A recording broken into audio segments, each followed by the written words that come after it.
bro nimekaa nje pale na sali nalia. Wewe ogopa kama mtoto watu miaka mingi alafu hakuna dalili. Vitu vingi kwa jamii zetu za Kiafrika hatuandaliwi.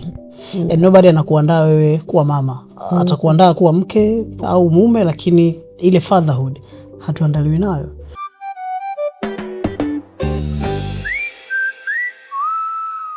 Kwenye swala zima la malezi, kila siku kuna kitu kipya cha kujifunza kupitia mitandao ya kijamii, kupitia kusoma kwa vitabu au kuona na kupractice. Hivyo ni vitu ambavyo wazazi wengi wanajifunza na ni njia mbalimbali ambazo wazazi wanatumia kujifunza. Lakini kuna expectation versus reality. Leo niko na rafiki yangu Kusaga, namuita Kusaga, ambaye nataka anipitishe kwenye vile alivyovitarajia kuhusu malezi na vile anavyokutana navyo, taking the fact kwamba he is the first time dad.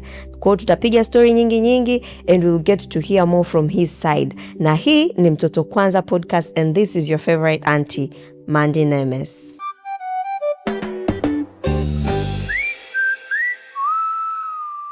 So Kusaga, when it comes kwenye masuala mazima ya parenthood, kuna vitu vingi tunaona kwenye social media ambavyo asilimia kubwa vinatufanya sisi tunaamini kwamba malezi ni kitu chepesi, malezi ni kitu kirahisi. Kuna video moja mimi nilionaga bwana, baba anafanya wrestling na watoto wake kwenye swimming pool. Ile video ilikuwa ina more than 3 million views. Kwa akili yangu nikajua kabisa wazazi wengi ambao watu ambao wengi sio wazazi wakiangalia ile video they get it kwamba parenthood is so easy. Tena ukiwa na watoto wa kiume samasolti kama zote. So tell me, how was it to you? What was your expectation kuhusiana na masuala mazima ya parenthood, and now that you are, yaliomo yamo or vice versa? Kwanza mitandao inatupa expectation ambazo sio za kweli, you know? Kwa sababu kuna muda unakaa unawaza labda nikishampata mwanangu, unajua kuna picha nitampiga. Unachukua simu unaenda kwa dogo hivyo mpige picha, dogo kanuna hakupi hiyo picha unayotaka. Au unaweza ukasema nitakaa na mwanangu tutaenjoy, unajua tutakaa hivi nakaa naye hapa labda naangalia, yani nafanya vitu vyangu dogo katulia. Bro, the moment unafika tu nyumbani ni kama chalia anakuwa anajua mzee kafika, sasa ni muda wa mimi kutamba hapa, anasikilizwa ni mimi tu. Kwa yani mtandaoni it's all butterflies, unaona vitu vizuri tu, lakini huku sasa on ground kuchekesha. Juzi nimetoka mazoezini usiku na mshikaji, tumepita dukani, yeye akawa ananunua vitu vyake tu vya kula, mimi nikakumbuka niliagizwa diapers. Imagine nachukua diapers nanunua box zangu 2 pale, jamaa hizo vipi, naambia mwanangu na mtoto nyumbani, kaka ndo ushafika huko pa kwanza kununua diaper. Yes, you understand, yani kwamba inafika time vitu tu, yani you have to yani sio sawa. Mitandao inavyotuonyesha na vitu ambavyo viko in reality sio sawa. To some point una enjoy, lakini kuna muda inakata, lakini inakata in a good way. So in a good way kwamba saizi hata uoni tena, let's say kwenye kila chips mayai unaona pieces of Pampers, makopo ya Lactogen. Yes. Yani saizi kwenye kila matumizi ambayo nataka kuyafanya na hakikisha kwamba iko kitu ninachokinunua. Naweza nikanunua let's say diapers, maziwa na vitu vingine vya mtoto, naweza nikamnunulia baby mama 1 2 3. Hiyo equation ikibalance nitanunua kitu chao. Ndio naweza sasa kujifikiria. Ile siko balance yetu kama nataka jezi mpya imetoka, alafu naangalia pale kuna 1 2 3, siwezi kununua hiyo jezi. For sure. Kwa hiyo now mambo ni mengi. So but most of it una appreciate very much. And how was the transition? Ulibadilikaje au bado unabadilika? Because I know bado mtoto mdogo. How is that journey? Take me through that journey. The journey was good. Mwanzoni ilikuwa inaogopesha, you know? Knowing kwamba now you're responsible kwa kiumbe kingine nje ya wewe mwenyewe, you're responsible lakini irresponsible. Yani kuna mtu anasema bwana nitajijua mwenyewe. Lakini you're responsible kwa mtoto ambaye kila kitu anachokifanya around au chochote ambacho kinatokea kitokea around yeye, you're responsible.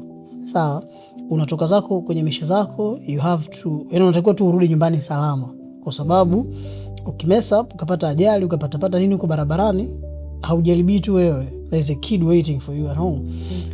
Na kuna mama naye ambaye anakusubiri, yeye kisha kana mtoto siku nzima amechoka mikono, you understand, your breastfeeding na vitu vingine vyote vinachosha. Kwa anajua mwamba unakuja kunisaidia. So ukitoka nje ukirudi ndani you have to be fit mentally, yani usije na mapicha yako kichwani kwa sababu mwenzio pia naye hayuko sawa, anatoka kwenye umama, you understand. So transition yake haikuwa nyepesi, japo ukiangalia kwa juu si fresh tu kajifungua na mtoto ni, lakini transition is not easy kwa sababu kila kitu nao kina evolve around mtu mwingine wa tatu. Kama mwanzo it was all about me na baby mama yangu, now there's a kid. Kwa hiyo muda kutoka nyumbani asubuhi kama nawahi kazini, inabidi niamke mapema sana nimsaidie kumweka sawa mama mtu pale na mtoto na kisha wako sawa nitoke. Wakati wa kurudi kama anachelewa lazima iombe hiyo passport kama wewe anachelewa kuna 1 2 3, lakini ukimaliza you have to go straight home.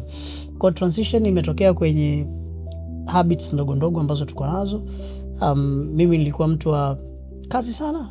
Kwa naweza nikalala studio, naweza nikalala ofisini, yani nikiona naweza kulala kwa mwanangu kwenda kulala kwa mwanangu kwa sababu nina vitu vyangu vya kufanya, lakini sasa hivi lazima nilale nyumbani. Exactly. Sasa hivi lazima nihakikishe mimi siumwi ovyo kwa sababu kuna watu ambao wanahitaji afya yangu mimi niwe timilifu. You understand? So transition yake haikuwa nyepesi.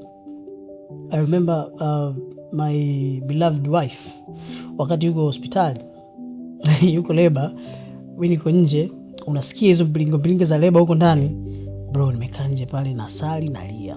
You understand? Yeah. Yo, mpaka nimekaa kwenye vibenchi pale wakaniambia bwana basi you have to go home ili tutakupigia kama kuna chochote, acha details zako na nini narudi nyumbani. So the funny story is, unajua as many parents waga tunawapaga watoto majina like before jazaliwa kuna jina mshampa mshaliandaa. Sasa sisi tuliandaa jina la kike by the way. Okay. Akaja mchizi wa kiume. So nimerudi nyumbani kwa sababu nishapata hiyo picture kwamba mwenzangu anaumia huko ndani labor anateseka, you understand. So nimerudi hivi nikawa namwambia lile jina sasa la kike tulimchagulia aitwe Anaya, you know. So nilikuwa namuomba Mungu namwambia Anaya please msaidie mama yako, yani like I was talking to my baby, make it easy for mama. Yes, for your mom. And then to my surprise asubuhi naenda hospitali, it's a baby boy. You understand? Nice. So it was like roller coasting hivi, yani kila kitu kina move but it was good. Naenda kumuona, she was smiling and I was like okay, she's really really strong. And mimi sasa from that moment vitu vingi vilibadilika tu automatic, yani the way I respond to everything now it's not all about me, yani there's a person I have to take care of, there is a lady I have to prioritize. Kwa watu kiniambia unachelewa kikao, I'm like okay sawa nitaji explain kwenye email huko, lakini baadaye lakini I have to make sure this lady she's okay, mimi nitoke nyumbani. Yes. So transition ya kutoka kwenye usela kwenda kwenye baba kijana, there's a lot, kuna vitu vingi una cut off hapo nini traits nyingi unaachana nazo kwa sababu now it's all not about you. Yeah. So right now umeanza kuvaa viatu vya wazazi wetu. Because before tulikuwa tunaona tu baba anarudi nyumbani amechoka kweli, lakini they've got to put on a brave face kuonyesha kwamba hajachoka, ili tu hata akupe half an hour acheze na wewe uenjoy, uone yes my dad is present. Na sababu watoto wengi wamezoea kukaa na mama muda mwingi, kwa akipata ile dakika chache ya baba anakuwa appreciate sana. So there have been those moments tumeona wazazi wetu. Kwa upande wako, who has been your solid role model ulikuwa ukimwangalia sana ni kwamba one day nikiwa baba I'll do this? I think my dad. Babangu alikuwa mwalimu Kusaga. So unajua ratiba za walimu, lazima amke asubuhi aende zake akafundishe, then atarudi jioni na ukali wake vyovyote itakavyokuwa. So I remember hata nilipokuwa mdogo, mzee asubuhi wakati najielewa kidogo alikuwa ananichukua ananiweka kwenye bike tunaenda wote shule, you know. So niliona hizo moment za baba na mtoto tangu niko mdogo. And my mom as well ilikuwa anahakikisha kwamba kila kitu kiko sawa before hajafanya chochote kwa watoto wake. So to me nikikumbukia hizo moment za mzazi wangu na mimi na wadogo zangu walikuwa naelewa nyumbani pale, nao na mimi navaa viatu vya mzee wangu kwamba haijalishi nimerudi saa ngapi. Udogo hata kama kalala nitamwamsha, yani sio ni muamsha amke, nitamnyanyua tu, just hold it tukae wote hapo hivi. Ajue kuna mtu. Na sasa hivi kuna World Cup. Kwa ndio najikuta kuna game ya saa 6 kalala, na sasa sikia mimi nitamute sauti nipe mwanangu akae naye hapo. Kalala no akae tu hapa, akishtuka atakuta tunaangalia mpira hapo. Yes. Hivyo kuna muda unachoka. umetoka production, umefanya nini, unafika nyumbani, mama akachoka, mtoto kachoka, dada naye kachoka, wote wamelala, naambia sasa sikia, mimi mtoto tu niende naye pale sebuleni nikakae naye. Kwa sababu tu it feels good. Kuna kitu ambacho labda tulikuwa hatuambiwi na wazazi wetu, ule ukaribu wao na sisi, then tulikuwa tuelewi, but now unaanza kuelewa kwamba hata vile ambavyo unaongea na mwanao, yeye anaongea baby voices, hamna ambacho kina make sense, lakini na wewe kama utajirekodi basi sana mimi ni you see. Kwa hiyo kuna the connection ambayo unaipata na ule mtoto, and inafika time naelewa sasa hivi kwa nini mtoto unaweza kumbembeza muda mwingi ukimweka chini analia. Ile connection ikidetach, yeye mwenyewe anahisi kuna utofauti. Mbona nalala hapa hakuna joto pagumu, you understand? Mwanzoni my baby was, nikimbeba mimi alikuwa anashtua kwa sababu joto la baba na mama ni tofauti. Now nikishambeba mimi kwa mama yake atapiga kelele, lakini akija kwangu anaona kwa mzee hapa tulia hivi. I think ni kwa watoto wote because I remember hata wakati wangu ilikuwa kwanza nimetoka ile labor, you know, siwezi kutembea, naingia and everyone alirush kumbeba yule mtoto, yani kumnyang'anya nesi ile mtoto. So at my point I was like, so my world has already changed. Yani tayari ghafla bin vu someone else amekuja kwa ajili yangu. So kila mtu, ile mama anampa attention mtoto, baba mtoto naye anamwangalia mtoto, then later mama amechukua mtoto, ndo mume anakumbuka, mke wangu ameingia, how are you mama? Sasa you know, ile ndo naona attention imerudi kwangu. So from time to time kina mama we feel like mtoto tunahitaji msaada mkubwa sana. Ndio maana hata kuna muda wa baba wanakasirika kwamba mimi mwenyewe nimetoka kutafuta, nimechoka pia, nifike nyumbani tena ninyanyue mtoto, it's exhausting. Lakini kwetu sisi it's a very good relief. Hata ile nusu saa tu utakayosema nikusaidie mtoto, it feels good. It feels very very good. Najisikia kuna there is a certain level of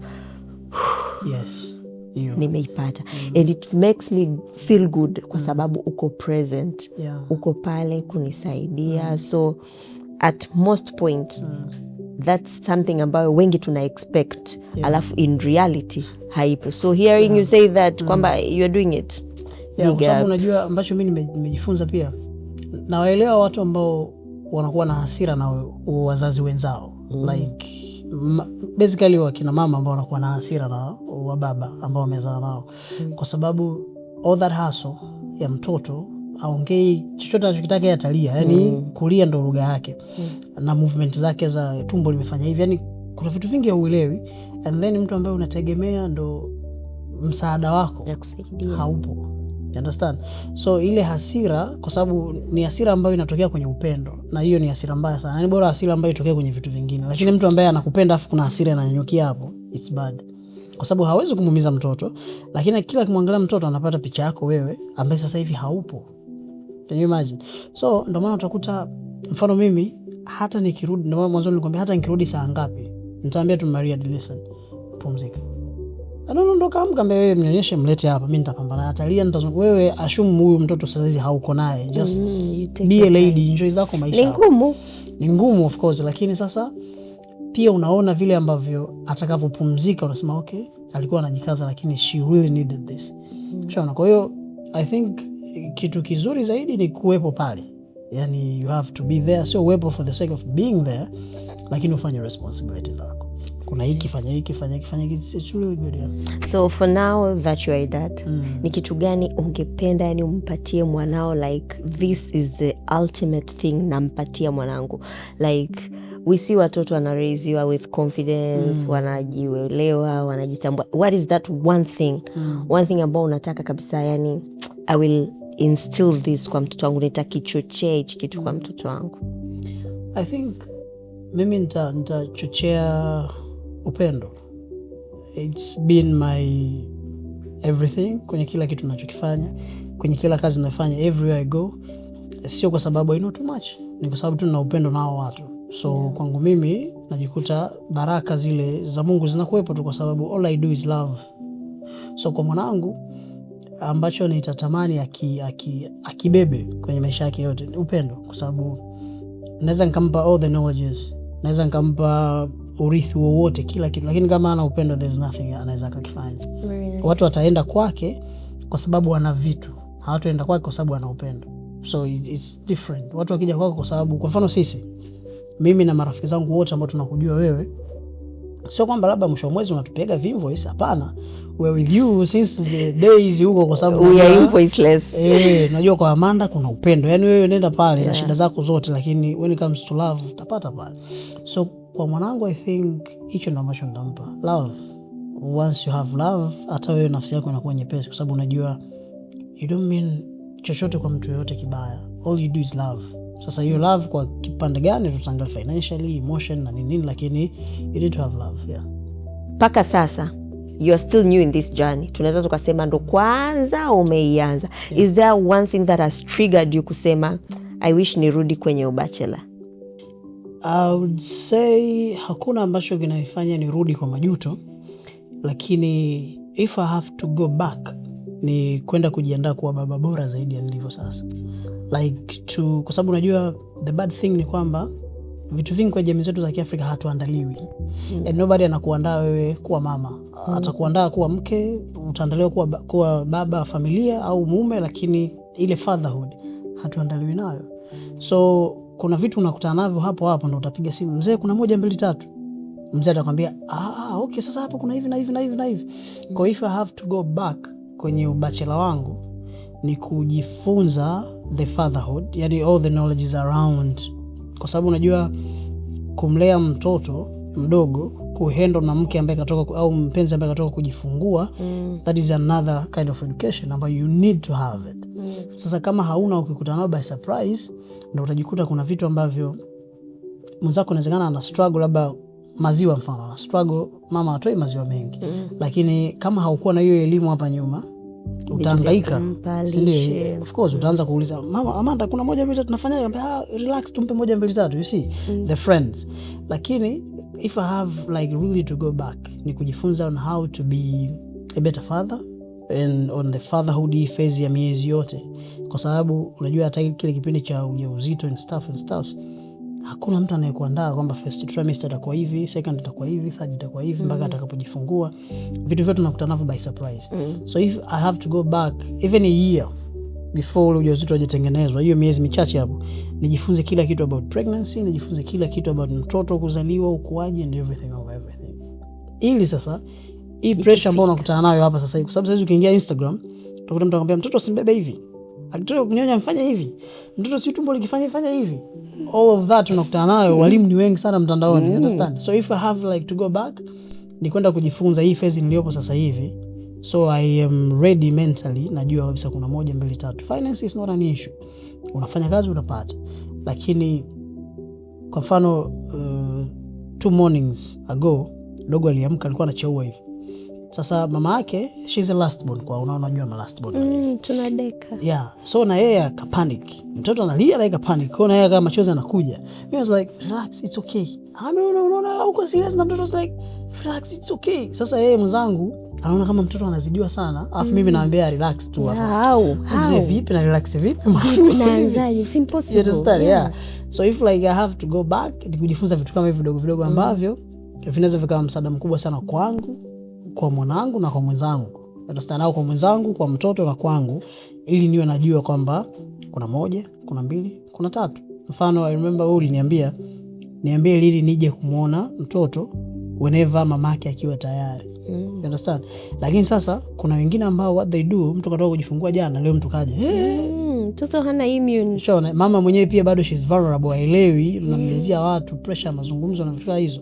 So like I'm not regretting, lakini I regret not knowing the fatherhood, being a dad and being a father or being a husband. Hivyo vitu ambavyo natamani nirudi kuvijua, achana zile stories za video. If there's a class mtu niende nisome, I would love to do that. But I will say this, so far you're in the right track, kwamba you have acknowledged kwamba mtoto yupo, and the second thing, you acknowledge your partner, she's in need of you. Anakuhitaji kuwa baba, anakuhitaji uwe partner at the same time. you are in the right track. Vingine utajifunza hivyo hivyo mdogo mdogo, because there is no rule au sheria inayokuambia kuna 1 2 3. Every phase ya mtoto inakuja tofauti, and I'm telling you this because I have seen you. You would call me from time to time kuulizia kitu, so I will know like, wow, this is nice, you are learning. Uko presence. Mimi sina experience 100%, lakini because I've been there before you, najua nitakwambia nini kitakusaidia. So far for what you have learned, what is that one thing, one moment ambayo hutaka kuisahau? One moment. Yeah. Can I make 2? Okay, fresh. Yani I just want that one moment ambayo it lives rent free in your head. Yeah. Siku kwanza ambayo Mama Reda ananiambia ni mjamzito. Okay. And I was like, oh, okay. There we go. Kidume. Oya zee, tuko sawa. You know? Hiyo ni stress. Wewe, ogopa kukaa mtoto watu miaka mingi alafu hakuna dalili. No. So siku ananiambia, I was like, okay, here we go. You know? So from hapo ikawa tu ni kuhakikisha mambo yanaenda vizuri na nini. Kula vizuri, kuhakikisha stress, anapunguza stress, anakaa sawa na nini, unajua. And the other moment, sasa hii ni kubwa zaidi. Siku ambayo I'm holding my baby. That day, ile asubuhi tarehe 24 asubuhi. And I was like, man. It lives kwa sababu mimi nimemshika mtoto hivi. Alafu Mama Ria die ananiangalia mimi. Yani mimi was like, hivi ananiangalia mimi, anatabasamu vimachozi, and I was like, yo, finally you're here. You know? So that moment lives, bro, it lives, yani it lives mpaka anasema, okay, kama kuna sehemu unaweza ukaplace hivi, ulichapisha ile tukio, ulioneone over and over. Yeah, that lives. It was miongoni mwa siku zangu bora zaidi maishani, ni siku ambayo nimemshika mwanangu. And baby mama pia amejifungua salama, you understand. Watu wangu wako hapa, yani naona dunia yangu mimi ni hii hapa. Watu wengine tunajua, lakini these are my people now. You know, that moment was, I don't know, ile ilikuwa moment bora sana. Okay, so what do you advise wale ambao sasa ndo they still have expectation versus reality, bado hawajaingia kwenye parenthood, and they would really want to waingie kwenye parenthood, lakini you know circumstances ni tofauti. Ushauri wako kwa watu ambao they are in that journey, wanataka kuingia au hata bado hawana matarajio ya kuingia, what would you say? I would say as long as una date, uko na mtu mnaishi, so there is high possibility za kutokea ujauzito and stuff. So unless otherwise, yeah.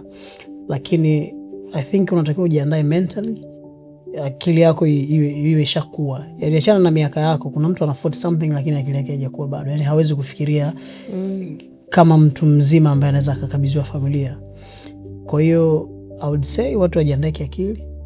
Ujiandae kiakili kwa sababu one, akili yako itahitajika kwa ajili ya watu wawili wa ziada, sio peke yako tena. Ukishajiandaa kiakili, maana yake chochote ambacho kitakuja utakuwa mwepesi zaidi kupambana nacho kwa sababu akili yako iko sharp already. So train your mind kama unataka kuingia katika kuwa baba. Akili yako iwe tayari kwa kupokea na kupuuzia vingine na kuvifanya vitu for the best interest ambayo sio ya kwako. Hata kama wewe itakukera, ila kama wale wawili wataishi vizuri, wewe kereka. You sort yourself baadaye uko na washikaji zako kijiweni, mko mnadiscuss mpira, lakini train your mind to accept kwamba kuna vitu ambavyo unaviweza hautatakiwa uvifanye tena.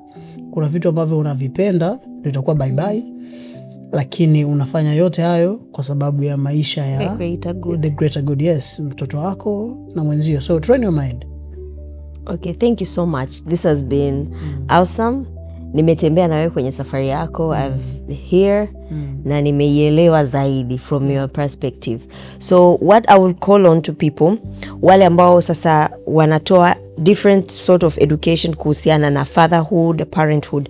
For example, kwa upande wa kina mama kuna a lot of social media pages, we can follow them ambao wana offer advice from pregnancy, nutrition, what to expect not when you're not expecting anything, and what to expect when you're expecting something. Kuna vitabu vya kusoma na kuna njia mbalimbali ambavyo mzazi unaweza ukajifunza.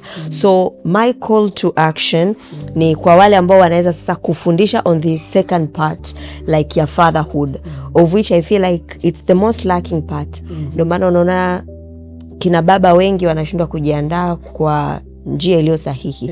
Na hata waliojiandaa they will still tell you kwamba hawajajiandaa enough, like what you've just said. So I'll shout out kwa wote wanaofanya hivyo vitu na wanaotaka kufanya. Now this is your to go move. Jiunge na sisi Mtoto Kwanza podcast, trying to talk about malezi ya mtoto kuanzia awali mpaka atakapokuwa. Until the next one, this is Mandy Nemes na hii ni Mtoto Kwanza podcast. Shout out to all the baby mamas out there. We love you guys. You are so strong for us.